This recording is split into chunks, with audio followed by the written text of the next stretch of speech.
क्या सच में 13 जनवरी 2026 से पहले सासा मूसा चीनी मिल नीलाम हो जाएगी या फिर कोर्ट से कोई और तारीख मिलेगी? दोस्तों, साल 2026 शुरू होते ही गोपालगंज की सासा मूसा चीनी मिल एक बार फिर चर्चा में है, क्योंकि मामला चल रहा है NCLT कोलकाता में, जहां अगली सुनवाई है 13 जनवरी 2026 को। लेकिन हैरानी की बात यह है कि इस सुनवाई से पहले ही मिल की नीलामी की तारीखें तय कर दी गई है। तो चलिए आसान और साफ भाषा में समझते हैं किस दिन क्या बिकेगा और कितने रुपए में।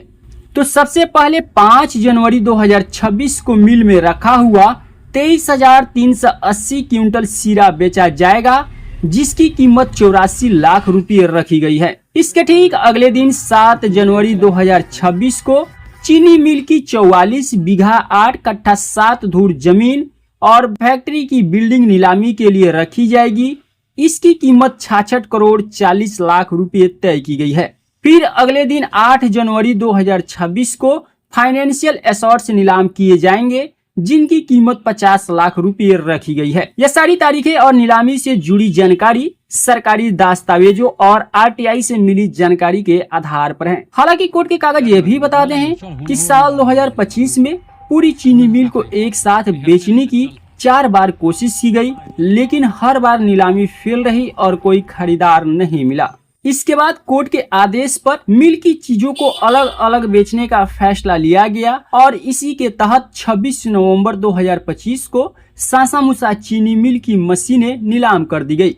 अब लोगों के मन में सबसे बड़ा सवाल है, किसानों और मजदूरों का पैसा कब और कैसे मिलेगा?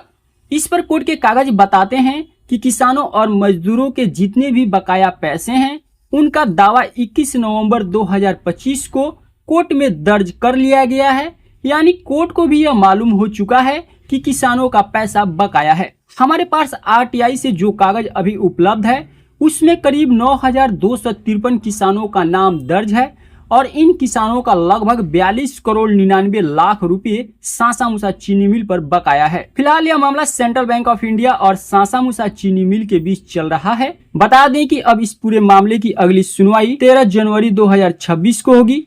इसी दिन कोर्ट तय करेगा कि नीलामी से जो पैसा आएगा वह पैसा किसे मिलेगा और किसे कितना मिलेगा। यानी साफ शब्दों में कहें तो सासा मूसा चीनी मिल का भविष्य अब पूरी तरह कोर्ट के फैसले पर टिका है।